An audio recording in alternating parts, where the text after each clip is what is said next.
Mighty जय श्री राम में आपका स्वागत है। कैसे हैं आप सभी। आज हम देखने वाले हैं प्लॉट। दोस्तों, कहानी की शुरुआत में एक प्लॉट यानी खाली जमीन को देखते हैं जिसके बीचों बीच किसी की कब्र बनी होती है। वहीं थोड़ी दूर पर एक आदमी कुछ मजदूरों के साथ उस कब्र को बड़े गुस्से से देख रहा होता है और वह आदमी उन मजदूरों को उस कब्र को तोड़ देने के लिए कह देता है। यहाँ पर होता है सीन कट। अगले सीन में हम राहुल नाम के एक लड़के को देखते हैं जो कि एक फेल्ड बिजनेसमैन होता है, यानी उसके शुरू किए हुए सभी बिजनेस आज तक सिर्फ फ्लॉप हुए हुए हैं। राहुल ने कुछ समय पहले ही एक हैवी लोन लेकर एक थिएटर बिजनेस शुरू किया था, लेकिन उसकी पहली मूवी जो थिएटर में लगने वाली थी वो प्रोडक्शन हाउस ने खरीदने के लिए उसने बहुत सारे पैसे दिए थे जो फ्लॉप हो गई थी, जिसकी वजह से उसका बिजनेस लगभग शुरू होने से पहले ही चौपट हो गया था। आगे हम एक आदमी को राहुल को बहुत बुरा भला सुनाते हुए देखते हैं और यहाँ पर पता चलता है कि यह वही आदमी है जिसने इस बार राहुल को थिएटर बिजनेस को शुरू करने के लिए पैसे दिए थे, लेकिन वो सभी पैसे तो उड़ गए, डूब गए। मतलब अब तो राहुल चाहकर भी उसको लोन को वापस नहीं कर सकता था। आदमी राहुल को बहुत कुछ कहता है और सुनाता भी है। वहां से आते हुए वो राहुल को धमकी देकर जाता है कि अगर उसके पैसे नहीं मिले तो राहुल के साथ बहुत बुरा होगा।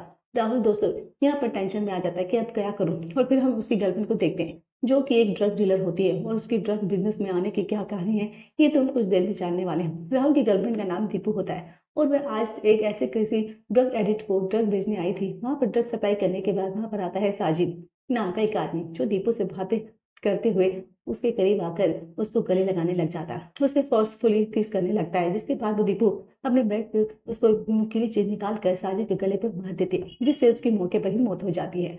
अब ये यहाँ कर चले जाएगा, क्या हो रहा है ये समझ नहीं आ रहा दोस्तों। तो असली ये ड्रग बिजनेसमैन साजिद का ही था। एक वक्त पर दीपू को पैसों की जरूरत थी और इस बात का फायदा उठाते हुए साजिश ने बड़ी चालाकी से दीपू को अपने इस बिजनेस में ज्वाइन करवाया था, जिससे दीपू को पैसे तो आने लगे लेकिन वो अब इससे बाहर नहीं जा सकती थी। साथ में उसको ये भी पता चलता है कि साजिद ने इस बिजनेस में जानबूझकर फंसाया ताकि वो उसका फायदा उठा सकता। असल में साजिद गंदा वाला आदमी होता है। वह इस बिजनेस के जरिए दीपू को ब्लैकमेल करके उसके पास आना चाहता था, जिसके लिए उसने पहले भी कई बार कोशिश की थी, लेकिन इस बार दीपू का सब्र बांध टूट गया था और उसने उसकी जान ले ली थी। इसके बाद हम देखते हैं कि दीपू वहां से भागकर अपने घर आ जाती है, जहां वो राहुल को कहते कि मैंने साजिद को मार दिया, अब मैं बड़ी मुसीबत में फंस गई हूँ।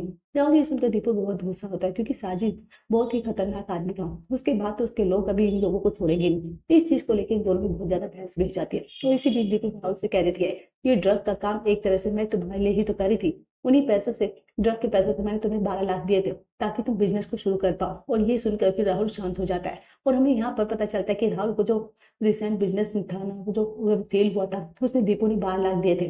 दीपू फिर राहुल से कहते हैं कि अब हमारे लिए यहाँ पर कुछ नहीं है, तो यहाँ से हम चले जाने में हमारी भलाई है। हमारे पास अभी जितने पैसे बचे हैं हमें ऑस्ट्रेलिया चले जाना चाहिए क्योंकि वहाँ पर मेरे दोस्त हैं जो हमें नई जिंदगी देंगे, क्योंकि यहाँ पर तो बहुत खतरा है। राहुल दोस्तों थोड़ी देर पर सोचता है कि उसको ये बात सही लगती है क्योंकि राहुल को भी लोन के पैसे चुकाने थे जो कि उसके पास नहीं थे और साथ में उनके पीछे साजिद के गुंडे भी तो थे।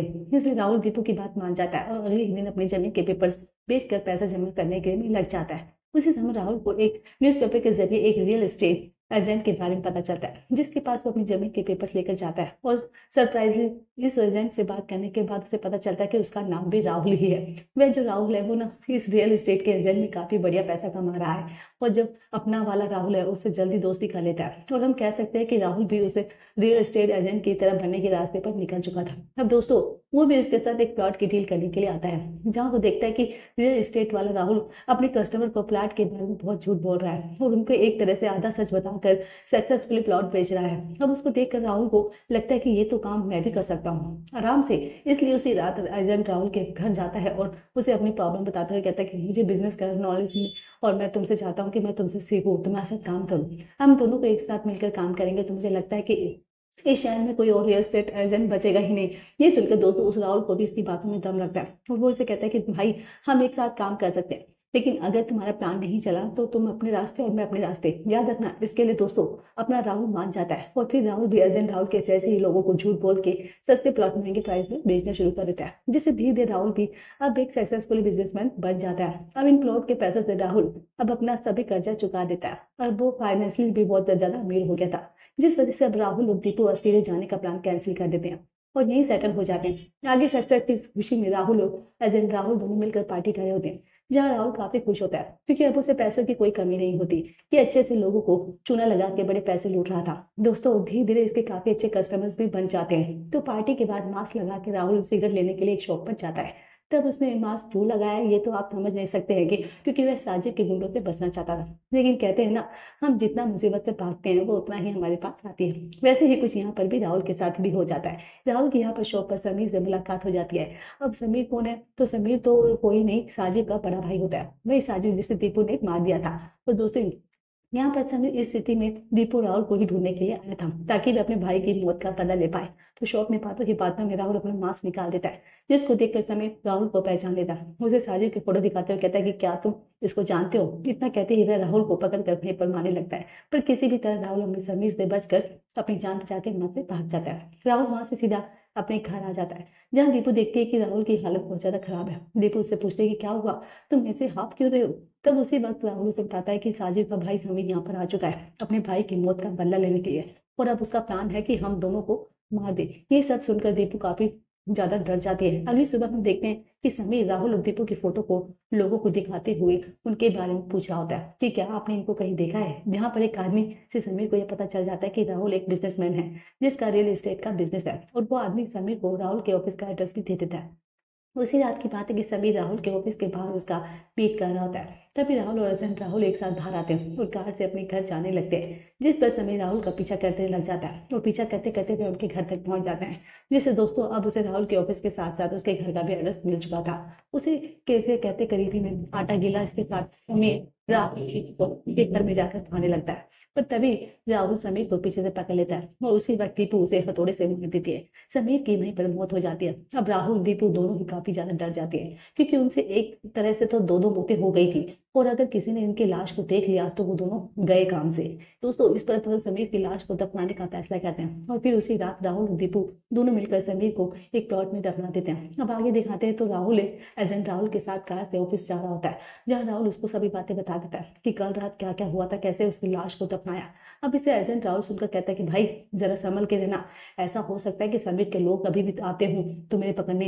आगे ऑफिस पहुंच के राहुल एक कॉल रिसीव करता है, जहाँ पर एक कस्टमर प्लॉट लेने से मना कर देता है और कॉन्ट्रैक्ट कैंसिल कर देता है। इस वजह से राहुल और एजेंट राहुल दोनों काफी डिफरेंस हो जाते हैं, क्योंकि इतनी बड़ी डील उनके हाथ से चली गई थी। अब बाकी दोनों में किसी वजह से बहस भी हो जाती है, जिसके बाद दोनों ही एक दूसरे से दूर जाकर बैठ जाते हैं और बात तक नहीं करते। कुछ देर के बाद राहुल एजेंट राहुल को ड्रिंक देते हुए कहता है कि चलो, एक कॉन्ट्रैक्ट ऐसे होने से कुछ नहीं होता, हमें और कस्टमर्स मिल जाएंगे। दोनों में फिर से वापस से सब कुछ सही हो जाता है। अगली सुबह एक बात है, राहुल उठ के ऑफिस में जाता है, जहाँ उसे टेबल पर कुछ फोटोज रखे हुए मिलते हैं। उन फोटोज को देखकर उसकी हालत खराब हो जाती है, क्योंकि उन फोटो में साफ साफ दिख रहा होता है कि दीपू और राहुल ने मिलकर उस रात समीर को मारा। यानी कि दोस्तों, किसी और ने भी इस रात ये चीज देखी होगी और उसने इनका फोटो निकाल दिया था, जहाँ फोटो के पीछे एक वार्निंग भी लिखी होती है कि अगर तुम नहीं चाहते कि तुम्हारा सच सच आपके सामने आए तो तुम बिजनेस बंद कर दो। अब राहुल की हालत ज्यादा खराब हो जाती है। दोस्तों, वह बहुत ज्यादा डर जाता है। वो सोचता रहता है कि किसने हमें समीर को दफनाते हुए देखा होगा, कौन होगा वह, और वह क्यों मेरे बिजनेस को बंद करना चाहता है। अब यहाँ से हम भानु नाम के एक आदमी को देखते हैं, जो वही फोटोज की एडिट कर रहा होता है, और उसने राहुल को ये फोटोज मैसेज भी भेजे होते हैं। ये पर राहुल के पीछे क्यों पड़ा हुआ है, ये सोचने वाली बात है। अब आगे हम देखते हैं कि एजेंट राहुल राहुल को कॉल करके बताता है कि भाई, हमारे बेचे हुए एक प्लॉट से में एक औरत की बोरी हुई है। और इसलिए उसके बाद तो राहुल सीधा ऑफिस से एजेंट राहुल के पास जाता है और उससे कहता है कि मुझे नहीं पता ये बोरी यहाँ पर आई है कैसे, लेकिन कोशिश करनी होगी ये बात फैले ना, वरना इससे हमारी बैंड इम्प्रेस खराब हो जाएगी। आगे दिखाते हैं तो राहुल ऑफिस में बैठा होता है, तभी उसे एक आदमी कॉल करता है, जो राहुल को एक होटल में लेकर कहते था कि साथ में ये भी कहता है कि अगर तुम्हें सारे सबूत और फोटोज चाहिए किसने तुमने मर्डर किया है तो जल्दी से होटल में आ जाओ। तो दोस्तों, ये सब कुछ कोई और नहीं, भानु एक आदमी को धमकी देकर बुलवा रहा होता है, और वो इसलिए राहुल सीधे भानु तक ना आ पाए और राहुल होटल में भी चला जाता है। हालांकि अब तक राहुल को ये पता नहीं था कि ये सब भानु ही कर रहा था, पर असल में भानु ये सब क्यों कर रहा था, इससे उसको क्या मिलेगा, ये जल्दी ही पता चलने वाला है। राहुल उस होटल के कमरे में जाता है जिससे उसे आने के लिए कहा गया था। ठीक वहां पर आते ही राहुल को एक शराबी आदमी दिखता है और उसे लगता है कि यही आदमी मुझे ब्लैकमेल कर रहा था, जिस वजह से राहुल उसको पूरी तरह से मारने लगता है। लेकिन दोस्तों, असल में वह आदमी तो था ही नहीं जिसके थ्रू भानु ने राहुल को बुलाया था। यानी कि ये तो कोई इनोसेंट आदमी निकला जिसने बेचारे ने मार खा ली थी। मगर दोस्तों, राहुल को कुछ अपने मर्डर वाले फोटोज भी मिलते हैं, और उसी वक्त भानु उस कमरे को बाहर से बंद करके अंदर एक उसी की मर्डर वाली फोटो फेंक देता है और वहां से चला जाता है। अब भानु ने ऐसा क्यों किया, क्योंकि वो राहुल को बताना चाह रहा था कि वो उसके साथ कुछ भी कर सकता है। और यहाँ राहुल ने भानु के ट्रक में फंस कर एक निर्दोष आदमी पर भी हाथ उठा दिया था, जिसका इन सब चीजों से कुछ लेना देना नहीं था। इसके बाद राहुल एक लैंप के नीचे जाकर चोरों से रोने लग जाता है और ये सोचता है कि कौन ये सब कुछ कर रहा है और क्यों कर रहा है। राहुल वहां से अपने घर जाता है, जहाँ दीपू अपने को मोटिवेट करती है, उसको संभालती है, क्योंकि राहुल बहुत ज्यादा डिप्रेशन में चला गया था। इसका असर दोस्तों राहुल के बिजनेस पे भी पड़ने लग गया था, जहाँ राहुल के काफी सारे कस्टमर को ये पता चल गया था कि वह उनसे झूठ के दुगने दामों में जमीन बेच रहा था, जबकि दोस्तों ये सच भी था। राहुल ऐसा ही कर रहा था। शायद उन कस्टमर को राहुल की ये सच्चाई भानु ने ही बताई होगी, पर जो भी हो, लेकिन इससे राहुल को बहुत ज्यादा लॉस होता है। तभी मूवी का सबसे बड़ा ट्विस्ट आता है कि अभी तक मूवी में जो हुआ वे पास्ट की बातें थी, जो कि दोस्तों राहुल पुलिस को बता रहा था, कि जहाँ राहुल अब पुलिस को ये भी बता देता है कि उसकी ये हालत कैसे हुई, किसने उसको मारा। क्योंकि हम देख रहे थे दोस्तों कि राहुल के सर पर चोट लगी हुई है। यहाँ पे एजेंट राहुल भी होता है, जो कि राहुल और दीपू को हॉस्पिटल में लाया होता है। पर इनकी ऐसी हालत हुई कैसे, और वो कैसे सक्सेसफुल बिजनेसमैन से पूरी तरह फेल हो गया था, इसकी कहानी राहुल पुलिस को बताता है। कि फिर से कहानी पास्ट में जाती है, जहाँ पर हम देखते हैं कि जब राहुल को बिजनेस पर एक चल रहा था, तो उसी वक्त राहुल और एजेंट राहुल ने काम दाम पे एक जमीन ले ली थी, लेकिन वह जमीन असल में भानु की थी। एक्चुअली पूरी तरह से भानु की नहीं थी। भानु ने उस समय अपनी वाइफ के लिए वो जमीन ली थी, जिसके लिए उसने एक जन से लोन भी ले रखा था, लेकिन उस लोन को चुका नहीं पाया था, और तब तक भानु की वाइफ की मौत हो गई थी।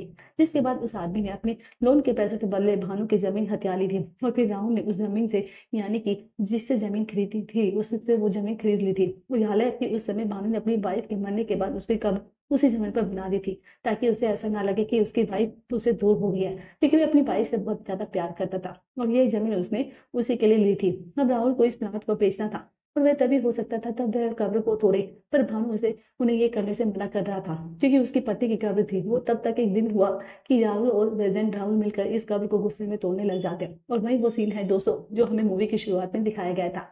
उसी वक्त वहां पर भानु पहुंच जाता है, जो रोते हुए उनको रोकने भी लगता है, पर ये दोनों उसकी बात नहीं सुनते और कब्र को तोड़ते ही रहते हैं। यहाँ से भानु के अंदर राहुल को लेकर नफरत पैदा हो जाती है। वह सोच लेता है कि वह कैसे भी करके राहुल और उसके बिजनेस को बर्बाद कर देगा, उसकी जिंदगी तबाह कर देगा। जिसके बाद भानु उन्हें उसी दिन से फॉलो करने लगा था, ताकि उसके हाथ राहुल के कुछ सबूत लग जाए। तभी उसी रात जब राहुल और दीपू समीर को दफना रहे थे, तो भानु ने उसे मौके का फायदा उठाया था, उनकी पिक्चर्स क्लिक कर ली थी, और भानु ही इनको ब्लैकमेल कर रहा था। तुम अपने बिजनेस को बंद कर दो, वरना मैं ये पिक्चर पुलिस को पहुंचा दूंगा। दोस्तों भानु इनका बिजनेस इसलिए बंद करना चाहता था, क्योंकि वो राहुल पूरी तरह से बर्बाद हो जाए, ये उसका लक्ष्य था। और साथ ही साथ भानु को इसको मारने का भी प्लान होता है। आगे राहुल और एजेंट राहुल दोनों जान जाते हैं कि ये सब कुछ भानु ने ही कर रहा था। वही भानु जिसकी बीवी का कब्र उन्होंने तोड़ा था, ये जानने के बाद वो उनके घर पर जाकर उससे पूछते हैं कि तुम ऐसा क्यों कर रहे हो। जिस पर भानु ने कब्र तोड़ने वाली बात बताते हुए कहता है कि तुम दोनों में से कोई नहीं बचेगा। तभी राहुल उसके घर में सबूत ढूंढने लग जाता है, पर उसे वहां पर कुछ नहीं मिलता। हालांकि राहुल तब भानु को मार देना चाहता था,